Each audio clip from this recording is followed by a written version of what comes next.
नमस्कार दोस्तों, SR coaching की ऑनलाइन लाइव क्लास में आपका स्वागत है। अजमेर से मैं शैलेंद्र सिंह रावत। मित्रों, आज की इस वीडियो में हम पढ़ने वाले कथन और निष्कर्ष से संबंधित आने वाले महत्वपूर्ण प्रश्नों को, दोस्तों आपको पता होगा कि अगर आप पटवारी, बीएसटीसी, अगर आप पीटीईटी या राजस्थान पुलिस की तैयारी कर रहे हो तो एक बार इस वीडियो को अवश्य देखें। पहला आपके सामने दो कथन दे रखा है, ये कथन फर्स्ट है और ये कथन सेकंड है।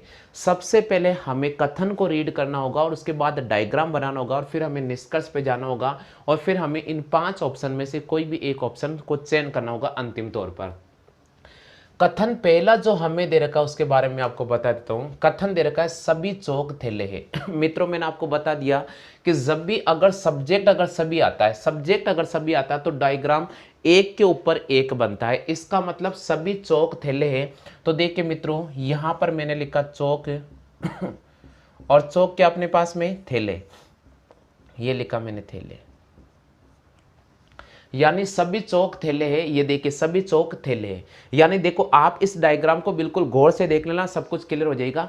यहां दे रखा सभी चौक थैले हैं तो चौक के ऊपर आप थैले को बिठा देना, ठीक है। सभी दे रखा है इसलिए आपको एक डायग्राम के ऊपर दूसरा वेन आरेख ड्रॉ करना पड़ेगा।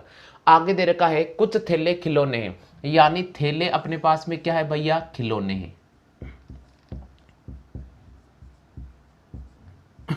कुछ थैले खिलौने, यानी थैले और खिलौने का बीच में तार्किक लॉजिक है। इन दोनों के मध्य रिलेशन की बात की है इन्होंने, तो ये मैंने वेन आरेख में इस प्रकार का डार्क कर दिया। इसका मतलब ये है कि कुछ तो यहाँ खिलौने बैठे हुए और कुछ यहाँ थैले बैठे हुए। सबसे बड़ी है इस प्रश्न के पढ़ने के तरीके।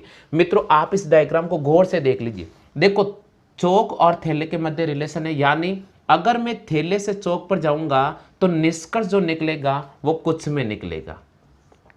किस में निकलेगा, कुछ में निकलेगा। अगर मैं थैले से चौक पर जाऊंगा तो निष्कर्ष जो निकलेगा वे कुछ में निकलेगा। किस में निकलेगा, कुछ में। चलो ठीक है, हम एक बार निष्कर्ष को पढ़ लेते हैं। निष्कर्ष पहला दे रखा है कुछ थैले चौक है क्या। देखो भाई यहां देखो आप, कुछ थैले चौक है क्या, ऊपर से अगर नीचे आ रहे, थैले से अगर आप चौक पर जा रहे हो तो कुछ में निष्कर्ष देना पड़ेगा। इसका मतलब ये राइट है, राइट है भैया। कुछ थैले चौक है, कुछ थैले चौक है। ये बिल्कुल सत्य है, बिल्कुल सत्य है, क्योंकि देखो ऊपर से अगर आपको नीचे आना है तो आप कुछ में निष्कर्ष दोगे और जो सत्य है, इसका मतलब पहला तो हमारे पास सत्य है, तो पहले को तो मैंने आगे राइट का चयन कर दिया। एक बार दूसरा पढ़ लेते हैं। दूसरा दे रखा है दोस्तों, अब देखिए अगर खिलौने से हम अगर चौक पर आते हैं, खिलौने से अगर अपन चौक पर आते हैं तो हमें आइदर और का इस्तेमाल करना पड़ेगा। किसका इस्तेमाल करना पड़ेगा, हमें आइदर और का इस्तेमाल करना पड़ेगा। क्यों करना पड़ेगा आइदर और का इस्तेमाल, मैं आपको बताता हूं। देखो भाई, इसलिए करना पड़ेगा कि अगर मैं आपके सामने पहला कथन पढ़ता हूं तो वे हैं कि चौक और खिलौने के मध्य जो रिश्ता निकलेगा वे आइदर और का रिश्ता निकलेगा। क्यों निकलेगा, इसका कारण यह है कि यहां पर सभी चौक तो थैले हैं और कुछ थैले खिलौने, यानी चौक और खिलौने के मध्य सीधी वार्तालाप नहीं है, यानी सीधा आपके पास तर्क नहीं है अगर प्रश्न को हम पढ़ते हैं तो यहां हमारे पास कथनों में चौक और खिलौने के मध्य कोई रिलेशन नहीं दे रखा है, इसलिए आइदर और का रिश्ता निकलेगा। तो यहां दे रखा कुछ खिलौने चौक है क्या, कुछ खिलौने चौक है क्या, हमें पता नहीं है, इसलिए हमने इसको आइदर और की स्थिति में रखा। अब हमारे पास रिजल्ट तैयार करना होता है। रिजल्ट तैयार करने के लिए हमें कौन सी महत्वपूर्ण बातों को ध्यान रखना पड़ेगा।